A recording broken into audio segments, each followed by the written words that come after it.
안녕하세요. 예, 이제 누가복음. 누가복음 아직 다 안 끝났는데 오늘 누가복음을 마치려고 합니다. 보세요. 누가복음 9장 51절에 보면 주님이 이런 말씀을 하십니다. 어떻게 말씀하시냐면 예수께서 승천하실 기약이 차심에, 예수께서 승천하실 기약이 차심에, 이제 주님이 이 땅에 오신 모든 사역이 끝나서 당신이 계셨던 하늘에서 오셨기 때문에 하늘로 돌아가실 길이 기약이 다 찼단 말이에요. 그래서 마지막 사명인 예루살렘을 향하여 올라가시기로 굳게 결심하셨대. 그러니까 9장에서부터 이제 시작하셔서 이 갈릴리에서부터 예루살렘 십자가 앞에까지 가는 동안에 여정길을 이 누가복음은 썼단 말이에요. 그 비유가 17가지인가? 제가 아주 정확하진 않지만, 하여간 그 가는 길의 비유를, 누가복음에만 나오는 비유가 17가지의 비유를 들어서 하나님이 썼기 때문에, 그럼 이 여정길을 지금, 왜 우리가 중요하게 생각해야 되냐면, 주님이 우리 인자로 오셔서, 사람의 모습으로 완전한 인간으로 오셔서, 우리한테 롤모델이 되셔서 가시면서 하시고 가신 말들을 누가복음에서 우리가 정신을 차리고 이것이 얼마나 중요한 말인지를 누가복음을 통해서 지금 다시 한번 우리가 인지해야 돼요. 그래서 이제 이 시간에는 예수님이 이 갈릴리에서 십자가를 지시기 전까지 걸어가시는 그 여정길에 우리한테 무슨 말을 하셨는지 한번 짚고 넘어가려고 합니다. 보면 이게 무슨 뜻이냐면 모든 인류는 태어났잖아요. 태어나서 죽는 날짜는 누구도 몰라요. 그런데 누구든지 태어나면 어디를 향해서 걸어가느냐? 하나님의 심판대 아래까지 걸어가야 된다는 사실을 알고 걸어가는 사람이 있고 모르고 아무 방향 감각도 없이 걸어가는 세상 사람들이 있는 거야. 그러나 우리는 알고 걸어가잖아요. 알고 걸어갈 때 첫 번째 비유가 선한 사마리아 비유를 하듯이 내가 선한 사마리아인처럼 그 이웃을 향하여 베풀면서 살아라. 내가 주라, 내가 채워줄게. 누가복음에도 이런 말이, 누가복음에 주라, 내가 채워줄게. 이제 주님의 그 사랑을 입은 자들이 넉넉하게 이웃을 향해서 증인으로 살면서 걸어가야 되는 길을 이제 주님이 이제 예루살렘에 가면서 가는 거예요. 그래서 보면은, 예수님의 그 여정길, 이 십자가의 여정길에 보면 두 종류가 되는 거야. 그러니까 이제 십자가를 진 사람이 둘이잖아요. 이 사람은 자기 죄로 자기가 죄지만 이 사람은 구원을 받죠. 자기 죄에서 구원을 받죠. 예수님이 이 사람이 죄를 대신해서 죽어주신 것처럼. 그러니까 우리도 마찬가지예요. 우리도 자기가 인식을 하든 인식을 안 하든 태어나서 출발해서 출발점이 어디에서, 출발점은 누구나 스타트의 출발이 있지만 심판대 앞에 서가는 건 아무도 몰라요. 생년월일 모르고 가잖아요. 그래서 누구든지 주님의 심판대에 올 때 자기 스스로 하나님의 진노를 감당하는 자가 있고, 하나는 그 죄의 진노를 대신 진 사람이, 예수님이 대신 진 사람이 있어. 이것이 갈라지는 거란 말이에요. 성도인데. 근데 성도한테 그 큰 하나님의 사랑을 이처럼 드러내신, 그래서 우리를 새 생명을 주어서 보라 새 것이 되었도다. 새 것이 된 우리들한테 주님이 주신 목적이 있을 거 아니에요. 모든 것을 지었을 땐 목적 없이 짓는 게 없잖아요.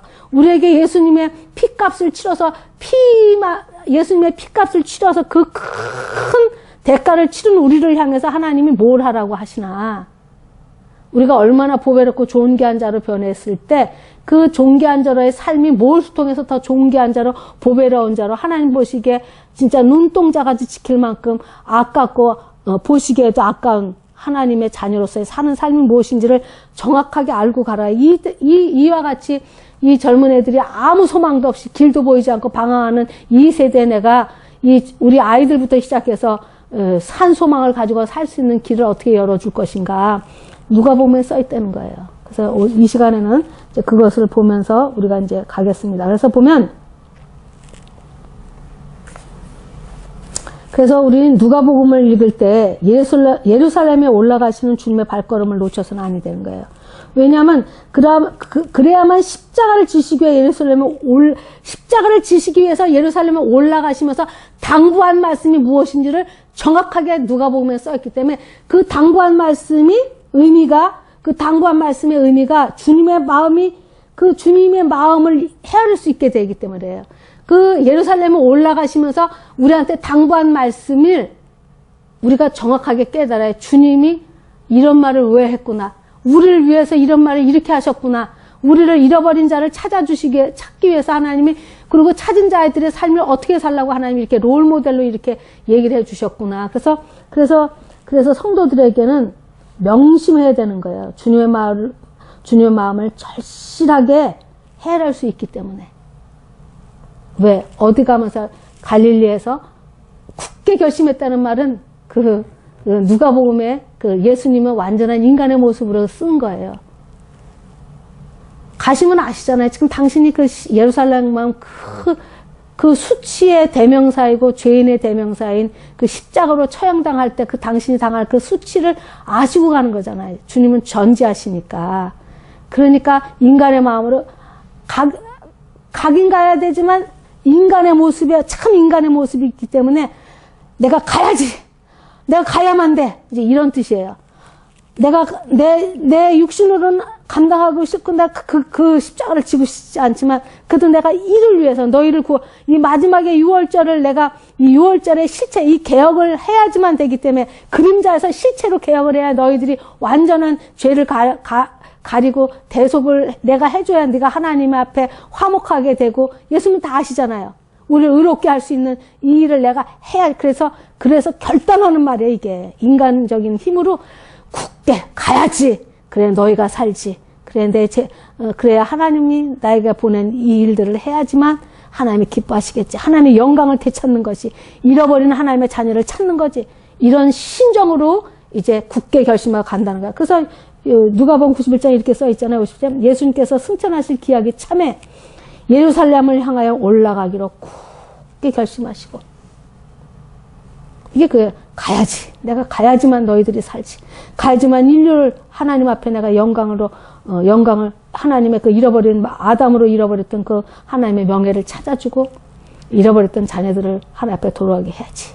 그런 거예요. 그러면서 이제 갈 때 이제 12장 35절 한번 읽겠습니다. 12장 35절 당부하신 말씀이 무슨 의미가 있는지를 한번 찾겠습니다. 12장 35절 36절 한번 읽습니다.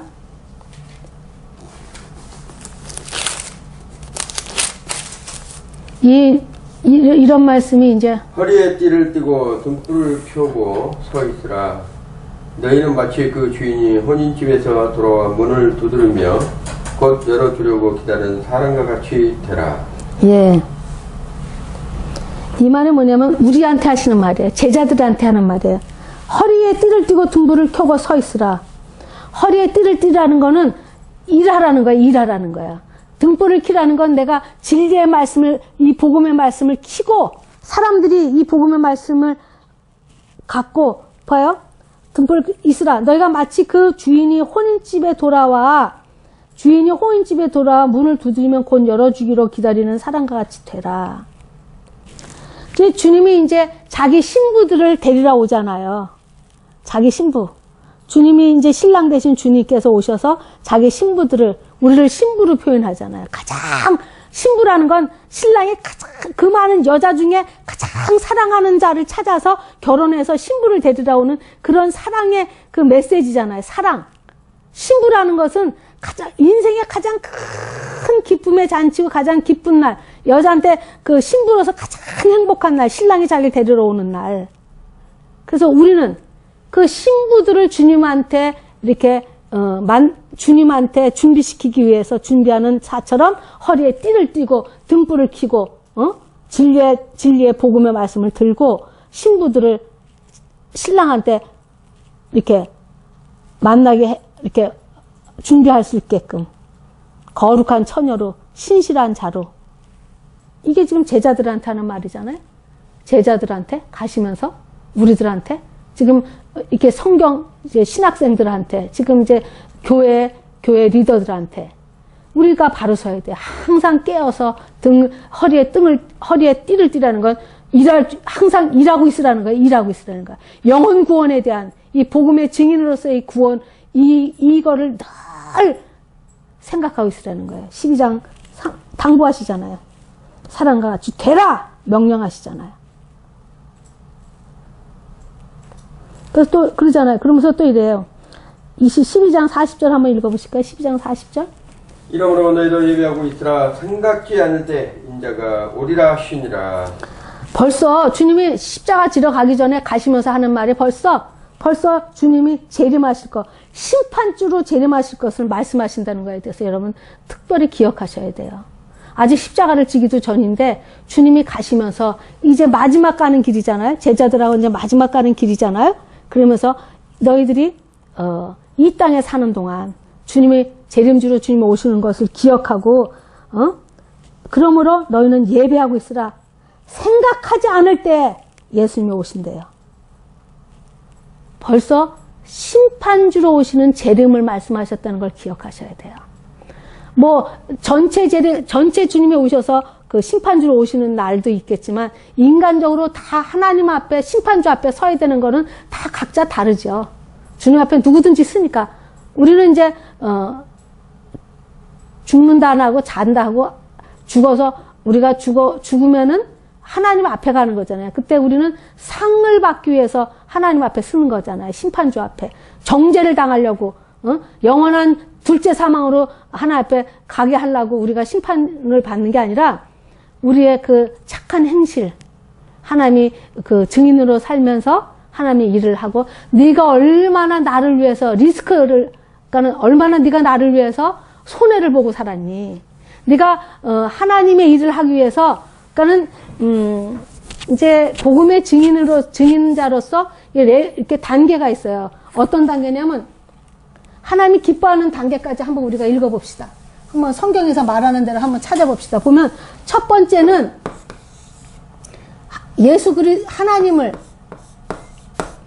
예수님 안에서 하나님 안에서 이제 의지하는 거예요. 의지하는 믿음이에요. 이 의지하는 믿음은 쉽게 말하면 국민학교 1학년 믿음이에요. 뭐 뭐든지 의지해야 되죠. 하나님 내가 이 일을 할까요? 하나님 내가 이걸 어떻게 결정할까요? 뭐든지 의지해야 돼요. 그러나 이거 내가 어떻게 할까요? 내가 이거를 해야 되나요? 말아야 되나요? 이건 내 선이잖아. 나한테만 유익하. 이거는 국민학교 1학년 정도의 수준의 믿음이에요. 수준. 여기서 또 출발하잖아요. 우리가 하나님을 믿으면 뭐든지 하나님 앞에 의논하고 범사에 하나님을 인정하고 범사에 하나님 앞에 감사하면서 기쁨으로 하나님 앞에 뭐든지 기도하면서 결정하는, 의지하는 법. 그게 첫 번째 단계란 말이에요. 그럼 두 번째부터는 이제 하나님의 의가 드러나는 거예요. 뭐냐면 선택이라는 게 있어요. 선택해야 돼. 믿음으로 선택해야 되는 일들이 내 안에 생겨요. 내가 주일날 장사를 해야 될까? 내가 이 직장을 가져서 내가 하나님을 믿는데 유익할까? 돈은 더 많이 벌지만 내가 하나님을 믿는 믿음이 더 중요하니까 내가 이렇게 하리라. 이렇게 선택해야 되는 믿음은 여기서부터 의가 발생해요.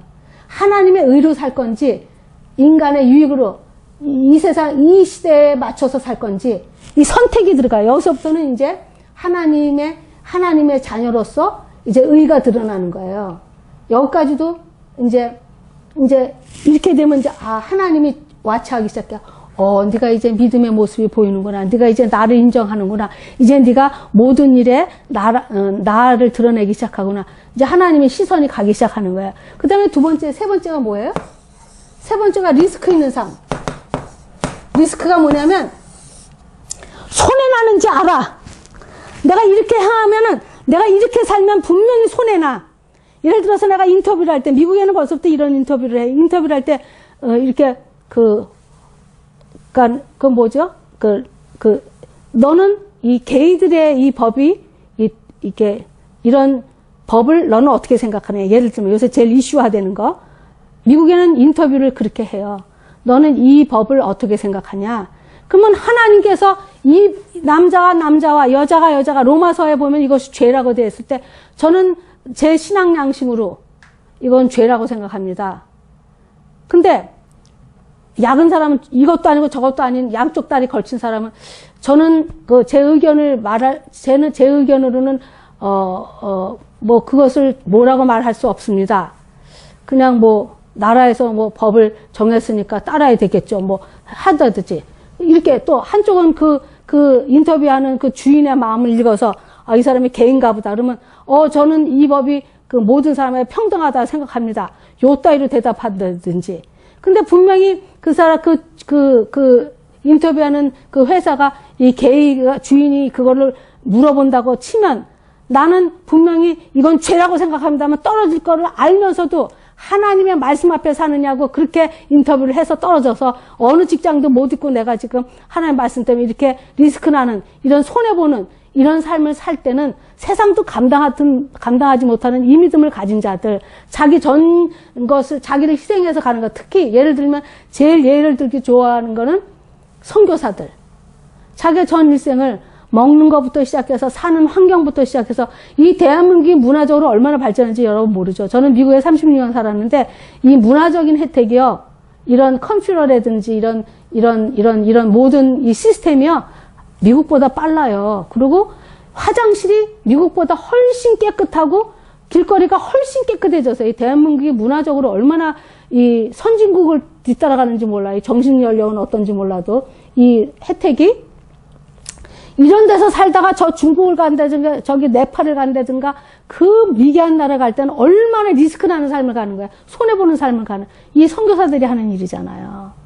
이럴 때 이런 자들은 하나님이 벌벌 떨면서 보호해요. 왜? 네가 나한테 그런 인생을 뭐라 그래? 하나님 내가 너한테 빚졌다 이렇게 하시는 거야. 하나님은 내가 너한테 빚졌다. 네가 나 때문에 이렇게 손해봤잖니? 하나님이 그냥 손손 지키는 거예요. 근데 이제 한 단계, 마지막 단계는 뭐냐면요. 요한복음 8장 29절, 요한복음 8장 29절 같은데, 주님이 하신 말이에요. 영혼 육 전체가 날마다 하나님의 생각에 항상이라는 말이 있어요. 요한복음 8장 29절 한번 나를 버리신 이가 나와 함께 하시도다. 내가 항상 그의 기뻐하신 일을 행함으로 항상 기뻐하시는 일을 행함으로. 예. 다시 한번 천천히 읽으시면요. 나를 보내신 이가 나와 함께 하심도다. 내가 항상 그의 기뻐하신 일을 행함으로 나를 혼자 두지 아니하셨느니라. 마지막 단계. 예수님께서는 항상 하나님이 원하시는 일만 하세요. 모든 생각, 모든 마음, 모든 행동이 하나님을 향해서 여기까지 가는 거예요. 주님이 우리한테 롤 모델로 말씀하시잖아요. 지금 주님이 말씀하시잖아요. 요한복음에. 하나님이 나를 가만 안 놔둔다. 하나님은 내가 가는 데만 쫓아다니면서 나를 보호하신다. 왜? 내가 항상 하나님이 원하시는 삶을 살기 때문에. 이 네 단계의 삶, 여러분들은 지금 어느 수준에 있나요? 2번인가요? 1번인가요? 3번인가요? 4번인가요? 4번까지는 바라지도 않아요. 우리 그래도 3번까지는 가야 주님이 오실 때 주님! 내가 주님 때문에 이렇게 내 몸에 사도 바리잖아요. 내가 이제 주님한테 면류관밖에 남은 게 없다 그러잖아요. 내 몸에 주님의 흔적이 있다 그러잖아요. 이 정도까지는 가야죠. 이렇게 위해서 우리가 기도했죠. 저도 가르치는 것만 가르치는 거지. 저도 겨우 여기까지 와 있을까요? 여기도 가끔 있다 없다. 어? 뭐 테레비 성경 보는 것보다 테레비가 더 재미일 때 선택을 해야 되는데 맨날 지죠. 테레비 앞에 트로트 뭐지? 하여간 연속극 앞에 이런 거 앞에 참 저도 가르치는 자로 가르치는 은사가 있어서 가르치는 거지. 여기에 나도 레벨이 너 뭐냐 1번일까 2번일까 아직 3번까지는 몇 번이나 해봤을까? 응? 이런 레벨이 있다는 걸 기억해서 의지하는 믿음. 이거는 자기한테만 유익해요. 1학년짜리 믿음. 리스크 있는 믿음 이제 이 대학교 졸업한 거예요. 여기는 하나님이 항상 벌벌 떠는 거예요. 예수님은 하나님 앞에 항상 기뻐하는 일만 하시잖아요. 자기 죽기까지 주님 앞에 순종하시면서 가슴 크게. 이 레벨을 여러분들이 정해놓고 난 지금 어디쯤 있는가를 날마다 체크하시면서 가셔야 돼요. 이렇게 너부러져 있는 게 아니라. 성경이 항상 내가 하나님을 기뻐하는 일을 함으로 하나님 나를 그냥 두지 않는다. 이렇게 말씀하시는 그 주님을 보세요. 그래서 그 다음에 또 예수님이 예루살렘에 가시면서 하신 말 12장 42절 43절 한번 또 읽겠습니다. 누가복음 12장 지혜 있고 진실한 청지가 되어 주인에게 그 집 종들을 맡아 때를 따라 양식을 나눠줄 자가 누구냐? 주인이 이를 때 그 종이 그렇게 하는 걸 보면 그 종이 복이 있으리로다. 지혜는 진실한 청지가 되어 주인에게 그 집 종들을 맡았을 때 종들을 맡아 때를 따라 양식을 나눠주고 어떤 양식 구약과 신약의 양식을 정확하게 잘 먹이는 거예요. 우리가 양식의 만나가 뭐예요? 성경 말씀에 진리의 말씀을 잘 먹이는 거예요. 지금 누구한테 하는 거예요? 지금 제자들한테. 네가 지혜 있게 진실한 청지기가 되어서 청지기는 뭐예요? 맡긴 거를 그냥 갖다가 내게 없어. 뭐 말씀을 가진 자들은 물질을 가진 자들을 무슨 뭐 재능을 가진 자든지 무슨 뭘 가졌든지 전부 다 청지기로서 하나님 앞에 받은 거로서 그 청지기의 사상을 가지고 사명을 가지고 자기에게 맡긴 양들. 지금 우리 지금 다 성경 공부 왜 하세요? 지금 신학 공부 왜 하세요? 주님의 종들이 되려고 양들을 먹이려고 지금 우리가 주의 종에 가는 길을 가잖아요. 하나님 계시록에 보면 7별과 7교회 붙잡고 계시잖아요. 하나님의 리더들을 그렇게 중요하게 생각하는 거야. 리더들이 잘못되면 양들 전부 다 자빠지니까. 그 교회 하나에 그 교회에 목사님의 신앙을 넘어가는 양이 없어요. 그 정도로 그 목사님들이 중요한 리더들이 중요하잖아요. 그래서 지혜 있고 신실한 청지가 되어 주인에게 그 집 종들을 맡아 주인에게서 그 집 종들 교회 양들 맡아서 때를 따라 양식을 나눠줄 자가 누구냐? 예수님이 재림에서 이를 때 그 종이 그렇게 하는 것을 보면 그 종은 보기스러워. 어디부터 허리에 띠를 띠고 등불을 켜서 다 진리의 복음의 말씀을 정확하게 먹이려는 거예요. 양들한테. 응? 지혜 있고 진실한 게. 진짜 청지기로서 내 것이 하나도 없고 하나님 앞에 받은 그것으로 가지고 내 것으로 먹이는 것이 아니라 청지기들은 내 것으로 가지는 게 아니고 받은 것으로 가지는 것 때문에 아까울 게 없잖아. 내 것이란 뭐 내게 있어야지 가깝지. 주라 하면 주면 되는 거고 거두라 하면 거두면 되는 거고.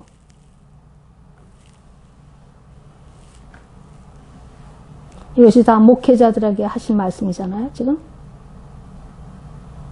이게 언제 하신 말씀이에요? 예루살렘 향해 십자가를 질러 올라가시면서 굳게 결심하고 올라가시면서 당부하신 말씀이잖아요.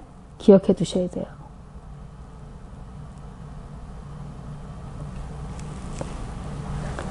근데 이제 이 비유를 이제 말씀하시니까 이제 자기가 예루살렘에 가까이 오셨고 예수님이 이제 그들은 하나님의 나라가 당장 나타나는 줄로 생각했어요. 근데 그때 예수님의 제자들이 이제 예수님이 이제 이렇게 비유를 하시는데 예루살렘에 가까이 오고 이제 그들이 말하는 메시아의 그러니까는 그 솔로몬도 그 왕을 갈 때 그 노새를 타고 가잖아요. 그렇듯이 예수님도 어린 나귀를 타고 이제 가고 이제 이렇게 가는 거 보니까 이제 지금 우리는 그것이 이렇게 그 이스라엘의 관습을 잘 모르니까 모르지만 제자들은 흥분하고 난리가 난 거야. 자기 옷들 다 깔아서 지금 난리 나잖아요.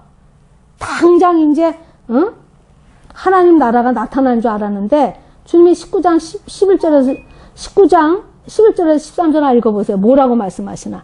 이게 참 의미심장한 말씀입니다. 19장 누가 보면 19장 11절에서 13절 이거 전부 다 9장 이후로 나오는 모든 말씀은 지금 예루살렘을 향해서 가면서 하시는 말씀이기 때문에 한번 읽어보시기 바랍니다. 가라사대 어떤 기니 왕위를 받아가지고 그리고 네네. 먼 나라로 갈 때 그종 열을 불러 열문화를 주며 이렇게 내가 돌아오기까지 장사라 하니라. 그런데 그 백성이 저를 미워하여 사자를 뒤로 보내어 가로되 우리는 이 사람이 우리 왕됨을 원치 아니하노이다 하였더라. 귀인이 왕위를 받아가지고 돌아와서 운준 종들의 각각 어떻게 장사한 것을 알고자 하여 저희를 부르니 그 첫째가 나와 가로되 주여 주의 한 문화로 10문화를 남겼나이다. 주인이 이르되 잘하였다. 착한 종이여 내가 지극히 작은 것에 충성하였으니 10골 권세를 사지라 하라 하고 그 둘째가 와서 가라되 주여 주의 한 문화로 5문화를 만들었나이다. 주인이 그에게로 이르되 너도 5골을 차지하라 하고 또 한 사람이 와서 가로되 주여 보소서 주의 한 문화가 여기 있나이다. 내가 수건으로 쌓아두었나이다. 이는 당신이 엄한 사람인 것을 내가 무서워합니다. 당신은 주지 않은 것을 취하고 심지 않는 것을 거두나이다. 죄인이자 악한 자로 내가 내 말로 너를 판단하였노니 너는 내가 두지 않는 것을 취하고 심지 않는 것을 거두는 엄한 사람인 줄을 알았느냐. 그러면 어찌하여 내 눈을 은행에 두지 아니하였느냐. 그리하였으면 내가 와서 그 별까지 찾았으리라 하고. 예. 이제 이게 지금 열무나 비유잖아요. 열무나 비유를 통해서 10명의 종인들한테 이제 열무나 하나씩 줬단 말이에요. 그래서 지금 남긴 거에 대해서 얘기하잖아요. 언제든지 하나님 우리한테 주신 은사. 똑같이 지금 열무나를 하나씩 준 거잖아요. 지금 여기서. 그죠? 하나씩 줬다는 거는 믿음을 줬다 그러잖아요. 믿음이 우리에게서 온 게 아니에요. 예수 그리스도의 십자가의 사건을 통해서 우리에게 믿음을 주신 것을 성령을 통해서 믿음이 내게서 나온 믿음이 어디 있어요? 믿음은 들음에서 나고 들음은 하나님의 말씀을 통해서 지금 누군가가 나한테 전도했건 누군가가 하나님의 말씀을 믿을 수 있게끔 주일학교 때 믿었던 주일학교 선생을 통해서 믿었던 목사님을 통해서 믿었던 우리 믿음은 내게서부터 생긴 것이 아니고 누구로부터 받았잖아. 이 믿음의 근거는 지금 예수님을 통해서 우리가 믿음이 왔잖아요. 율법에 한 의가 나타났으니 예수 그리스도의 십자가 사건을 믿음으로 우리가 의롭다함을 얻었잖아요. 믿음에서 믿음으로 이루게. 그 첫 번째 믿음이 예수님이 십자가를 통해서 우리를 구원하셔서 의롭다 한 믿음에서 시작해서 믿음에서 믿음으로. 아까 이거 그러니까 여기 초등학문에서부터 시작해서 용사가 되기까지 믿음이 자란단 말이에요. 믿음에서 믿음은 자란다는 뜻이야. 첫 번째 내가 의롭다함을 입은 믿음에서부터 하나님의 사랑에 감격하면 이 믿음이 자라서 용사의 믿음까지 가서 이 믿음에는 역사가 일어나는 믿음까지 우리가 가야 돼요.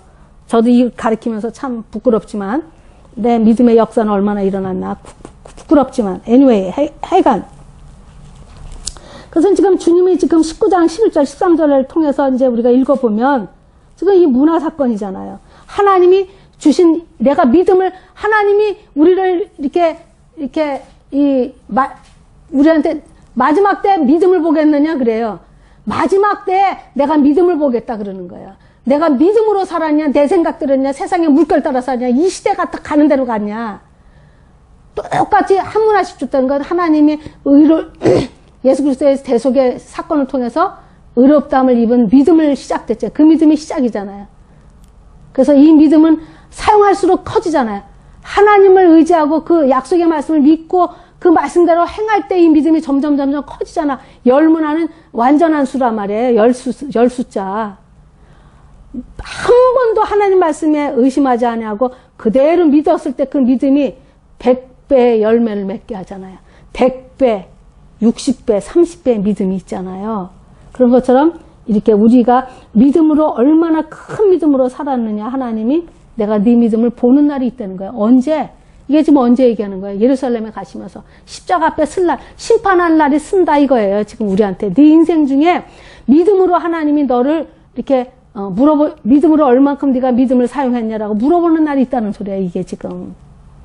그 대표적인 예가 이제 우리가 이제 여기서 보면 삭개오의 말이 있어요. 19장 5절에 보면 누가 보면 19장 5절에 보면 삭개가 어떻게 변했나 봐요.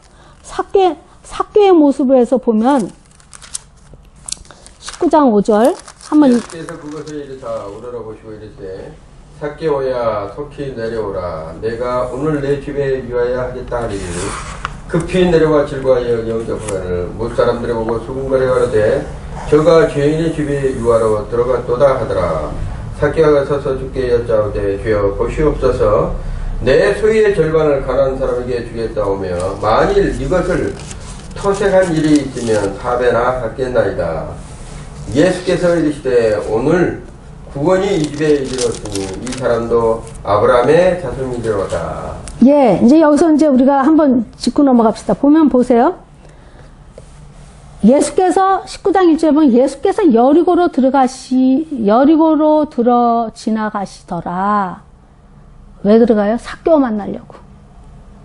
주님이 이 땅에 오신 거는 마태복음식으로 얘기하면 병든 자라의 의원이 쓸 때 있듯이 나는 죄인을 구하러 오셨다고 하잖아요. 그래서 삭개오는 지금 왜 삭개오가 죄인의 대표냐면 그 당시에 그 세리들은 로마의 앞잡이잖아요. 그래서 모든 사람이 손가락질하고 모든 사람이 저주하고 모든 사람이 죄인이라고 손가락질하는 건 죄인의 대표인 지금 그 당시에 뭐 창녀라든지 무슨 그 세리라든지 죄인의 대표잖아요. 괴수잖아요. 마태도 그래서 마태복음에 마태를 부르는 장면이 꼭 써 있잖아요. 특별히. 그 난리가 나잖아요. 세리를 불러서 제자를 삼을 때. 다들 미쳤더라 했잖아요. 식구들이 다 예수님을 미쳤더라 해요. 마가복음에 보면. 어? 아니, 제자라고 고하는데 보니까 세리가 들어가, 세리 마태가. 다 손가락질하는 매국노 마태가. 그게 무슨 뜻이에요? 다 같은 죄인을 부르러 왔다는 뜻이에요. 주님은 내가 어찌할꼬, 이 죄 때문에 어찌할꼬 하는 자를 부르러 왔지, 내가 바리새인과 서기관들처럼, 내가 종교인들처럼 내가 의롭다 생각하는 사람은 예수님이 들어갈 자리가 없어요. 그래서 지금 이 삭개오를 만나라. 그러니까 누가복음의 주제가 뭐라 그랬어요? 잃어버린 자를 찾으러 왔다. 잃어버렸던 삭개오를 찾으러 왔잖아요. 삭개오의 태도는 어때요? 주님을 보시려고.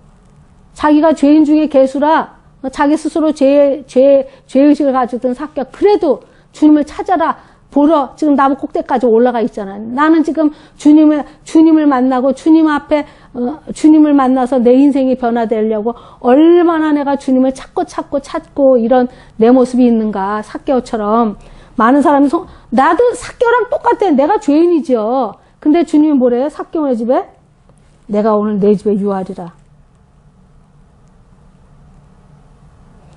그러면 주님을 모신 우리는 어떻게 살아야 마땅하냐. 삭개오가 보세요.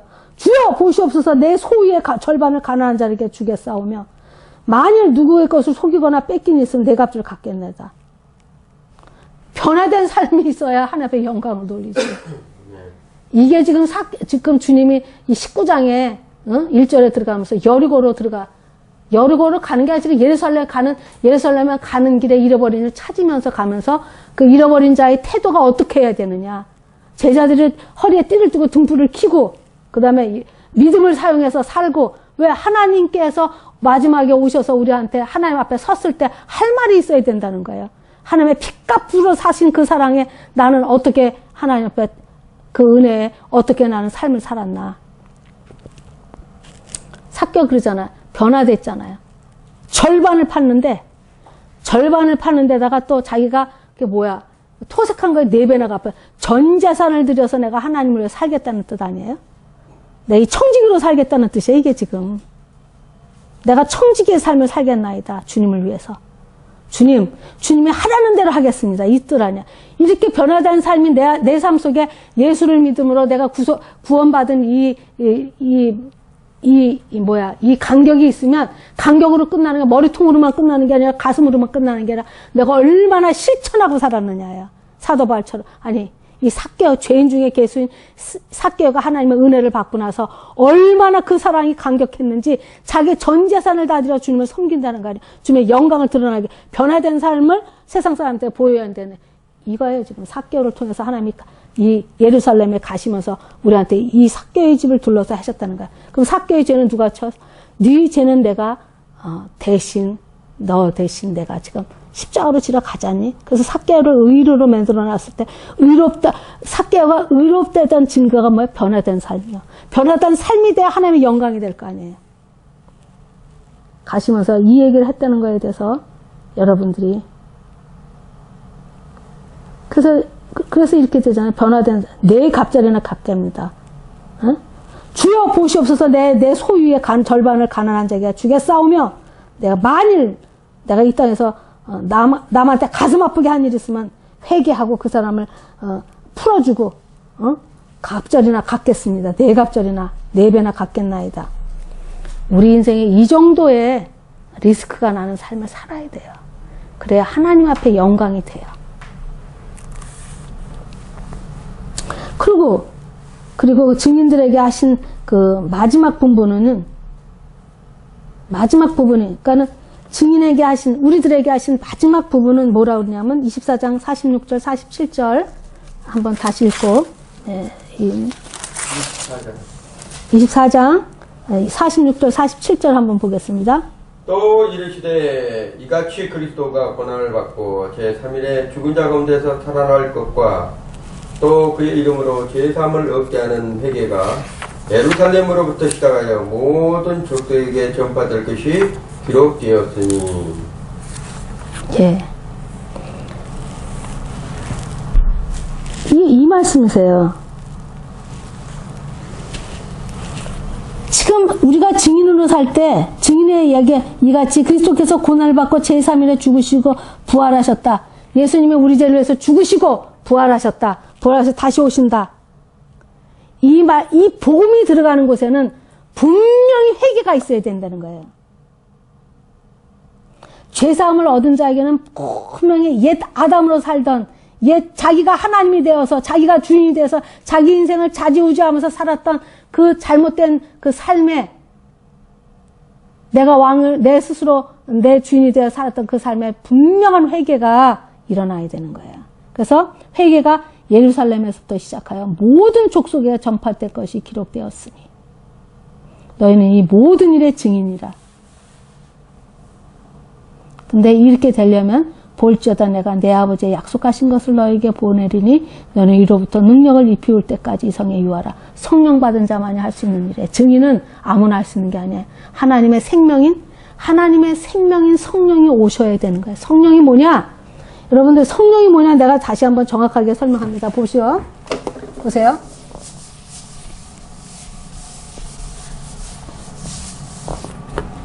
사람은 영, 혼, 육으로 되어 있잖아요.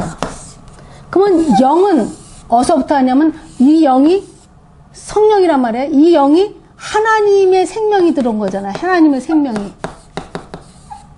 근데 우리가 죄를 지면서 이 영이 이 영이 죽은 거란 말이에요. 영이. 그 혼과 육의 힘으로 살았단 말이에요. 우리가. 근데 영은 하나님으로부터 온 거기 때문에 죄를 질 수가 없어요. 하나님으로부터 온, 그래서 요한일서에 보면은 너희들이 죄가 없다면 너가 거짓말하는 거라. 그렇지만 또 어느 부분에는 너희가 죄가 없다 이렇게 말하는데 이 양쪽의 이 모순된 부분을 보세요. 네가 만약에 죄 짓지 않았다면 너가 스스로 죄는 거 하나님을 속이는 거라고 말하는 거. 어느 한 파트에는 절대로 너희는 이제 죄를 질 수 없다라고 말하잖아요. 이게 지금 이 말씀이 지금 이게 완전히 이렇게 모순된 말씀 같은데 이 말이 뭐냐면 하나님의 영으로 하는 거는 죄를 질 수가 없어. 하나님의 생명으로 사는 자는. 왜 하나님은 죄하고 섞일 수가 없는 거니까. 성령을 받으면 이 성령이 능력이 되는데 이 성령은 로마서 5장 5절을 말하면 하나님의 사랑이 부은 바 되었대. 이 성령이 왔다는 게 뭐냐면 하나님의 사랑을 아는 자가 되었다는 뜻이에요. 하나님의 사랑을 아는 자가 되면 이 사랑이 능력이 돼서 저절로 선한 일을 해. 하나님의 증인의 삶을 살아. 기쁨으로. 어떠한 리스크가 나도 어떠한 손해를 봐도 기쁨으로 감당이 되는 거야. 이 좋은 소식을 전하는데. 왜? 이 좋은 소식을 전할 때보다 뭐가? 죽은 생명이 살아나니까. 죽은 영이 살아나니까. 그러면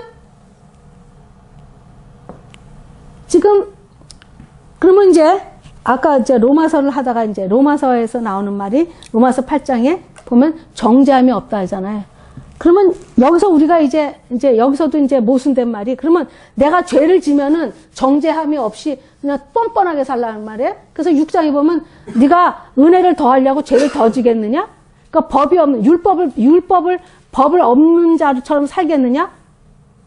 내가 이제 율법 아래에서 있지 아니하고 이제는 은혜 아래에 있기 때문에 죄를 져도 이제 죄가 아니야? 이렇게 묻는 거잖아요. 그게 아니라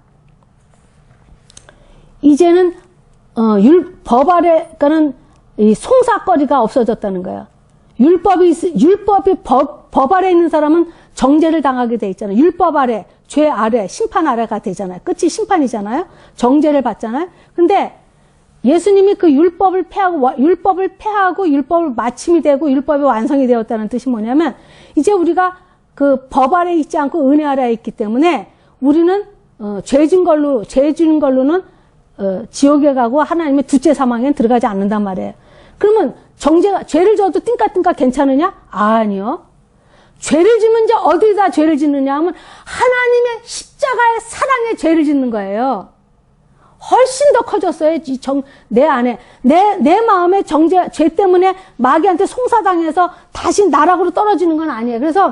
그래서 그 로마서 5장에 보면은 우리가 언제? 연약했을 때. 우리가 죄인 되었을 때, 우리가 하나님과 원수 되었을 때, 3장인가? 로마 3장인가? 그때 하나님이 우리를 위해서 십자가 못 박혀 죽었어요. 우리가 아무리 지금 죄를 진대도 옛날에 옛 생명을 살 때보다는 바닥이 아니란 말이에요. 그래서 사람이 어디서 제일 잘 넘어지냐면, 내가 지금 종교 행위를 하고, 내가 조금 새기도도 가고, 내가 지금 좋은 일을 하고, 내가 뭐 11조도 열심히 하고, 종교 행위를 열심히 할 때는 안 넘어져. 근데 자기가 남이 볼 땐 너무 수치스러운 죄를 졌거나 자기 자신한테 이렇게 절망했을 때가 더 무너져. 이렇게 생각해. 하나님이 이런 나를 사랑할까? 마귀가 송사거리에 빠지게 제일 쉬운 거예요. 그래서 성경은 그렇게 말하는 거야. 우리를 언제 구원했냐? 내가 연약할 때 뭐냐면 네가 하나님 생각 한 번도 안 했어. 네가 하나님에 대한 관심도 없어서, 하나님 영이 죽었기 때문에 하나님에 대해서 아무 생각도 없었을 때 주님은 그런 나를 구원하시려고. 그 다음에 네가 죄인이었을 때, 내가 하는 짓이 죄만 질 때, 그 다음에 하나님과 아주 원수는 뭐냐면, 원수라는 말이 어디 있어요? 창세기 3장 15절 하면 여자의 후손과 사단의 원수가 원수라잖아. 그럼 원수 되었을 땐 내가 누구 짓거리만 해? 마귀의 자식의, 마귀의 생명으로 사는 짓거리만 해요. 하나님과 원수 되었을 때 하나님께서 자기 아들을 나를 대속물로 주셨대. 그러니까 우리가 언제든지 마귀한테 송사당하지 않아야 돼요. 죄진 걸로는 절대로 우리가 버림받지 않아요. 그러면 뭐 때문에? 하나님의 십자가의 사랑에 대한 그 은혜를 모를 때, 방자해질 때. 내가 죄를 지면 이제는 어디다 지는 거야? 율법 아래서 죄 짓는 것이 아니라 율법의 정죄는 끝났으니까. 응?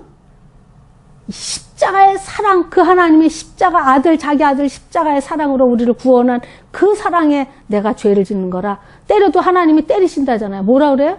사람 막대기를. 다윗을 그 허물의 사함을 받고 할 때 그 시편 32편에 보면,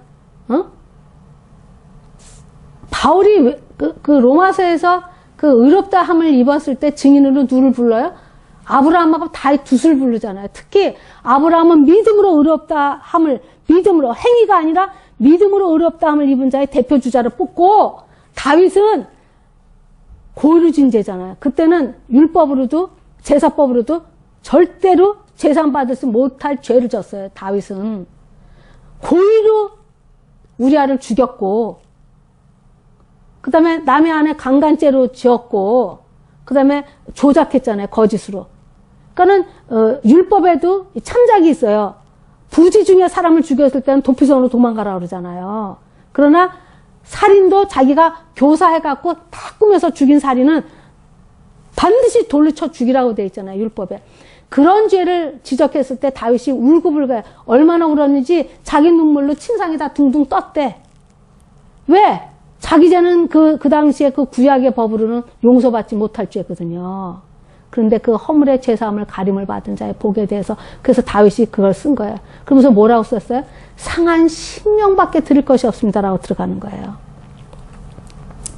우리가 이제는 율법 아래에서 정죄감이 없는 의로운 사람이 됐지만, 그래도 아직 육체가 죄짓지 않는 몸으로, 예수님의 부활체 몸으로 바뀌지 않았기 때문에 우리가 스틸 죄를 져요. 죄를 지면 그 마귀한테 송사당하는 것이 아니라, 하나님은 분명히 다윗한테 그때 사무엘하 7장에 뭐라고 말씀했냐면, 내가 사람 막대기와 인생 채찍으로 너를 치겠다. 왜? 양심이 화인 맞을까 봐. 주님이 그렇게 다루시면서 간다는 거예요. 여러분들 죄를 졌고 했는데도 사람 막대기도 없고 인생 채찍이도 없어서 하나님이 건들지 않은 것 같으면 두렵고 떨리라 그랬죠. 그때 내가 울며 기도해야 된다 했죠. 하나님께서 나를 무관심한가 봐. 죄를 질 때마다 조그만 죄를 져도 욥이 그러나 눈 깜짝할 침 생길 기회도 안 주고 하나님께 나를 다루냐고. 그것이 하나님의 사랑인 거야. 하나님 왜 죄를 참아보지 못하고 하나님의 거룩한 그 앞에 하나님이 죄를 다루는 것이 복이에요. 하나님 나한테 관심이 많구나 하셔야 되는 거야. 재수가 없는 게 아니라. 옛날에 우리 아들이 프로농구 선수였는데 SK 한 10년 정도 있었던데 우리 아들이 어느 날 전화가 왔어요. 엄마, 족보에서 자기를 빼라는 거예요. 자기 위해서 절대 기도하지 말라는 거예요. 자기가 조금 무슨 불의한 일만 하면 자기 때문에 재수가 없어서 일이 다 틀어지니까 제발 기도하지 말래. 그리고 나를 족보에서 빼래. 우리 아들 녀석이 목사 아들이라는 게 그러고 전화가 한 번 온 적이 있어요. 왜? 자기 마음대로 살아야 되는데 우리 엄마가 기도하니까 되는 일이 없다고 생각한 거야.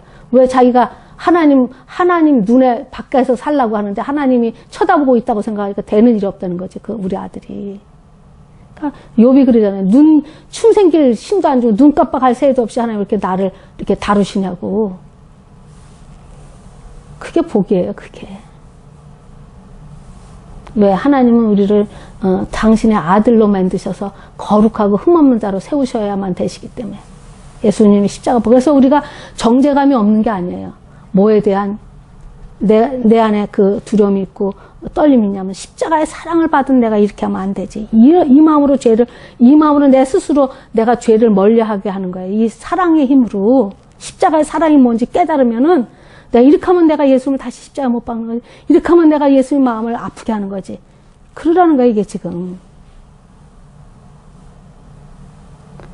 복음이 들어가면 회개하는 거예요. 회개의 역사가 일어나는 거예요. 인간이 제일 잘하는 거 하나님 앞에 갖고 나갈 수 있는 게 아무것도 없어요. 상한 심령. 하나님 나는 죄밖에 질 수 없습니다. 내가 성령에 의지하지 않으면 그냥 바로 내가 아담의 생명이 죄의 생명으로밖에 살 수 없고 이 땅의 법대로밖에 살 수 없다. 하나님, 성령 하나님 오늘도 나를 인도하여 주셔서 내가 하나님의 생명으로 살 수 있게 도와달라고. 날마다 회개하면서 상한 심령으로 주님 앞에 들어갈 때 이 상한 심령을 깨끗이 거룩하게 지켜나가게 주님이 도와주시는 거예요. 그래서 여러분 분별하셔야 됩니다. 로마서 8장에 정죄함이 없느니 우리는 둘째 사망에 안 넣어요. 피값으로 하나님이 우리를 구원하셔가지고 어떠한 죄를 져도 자기가 회개하고 다시는 돌이키고 울면서 회개라는 길을 하나님 자기 죄를 자복하면 저는 미쁘시사 우리를 깨끗게 하신다잖아요. 그 은혜를 입은 거예요. 그게 은혜예요.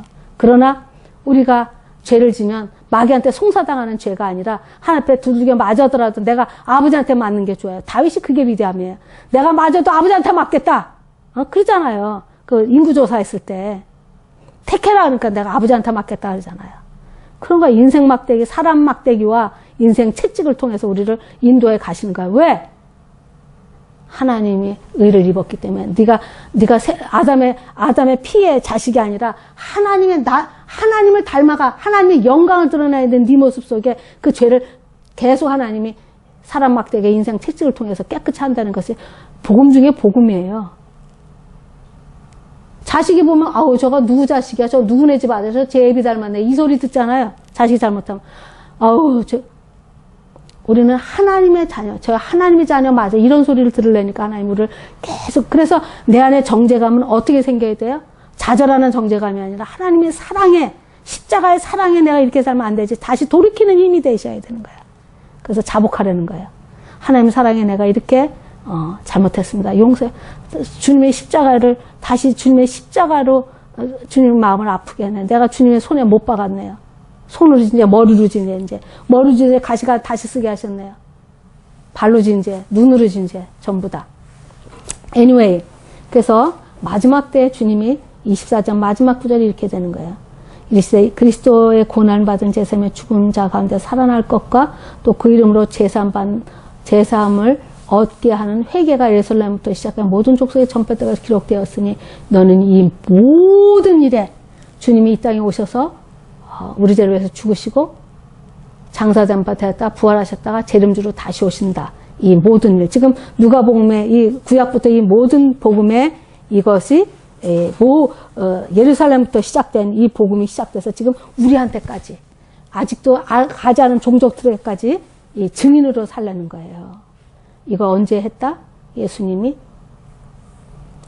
예루살렘으로 가시면서 하신 말. 우리가 사는 여정길에 가면서 이렇게 살라고 하신 말씀이에요. 그래서 예수님이 저희를 데리고 베다니아까지 나가서 손을 들어 저희를 축복하시더니 축복하실 때 저희가 떠나 하늘 위로 올라가시니 저희가 그의 경배하고 큰 기쁨으로 예수 이름으로 돌아와서 늘 성전에서 하나님을 찬송하니라.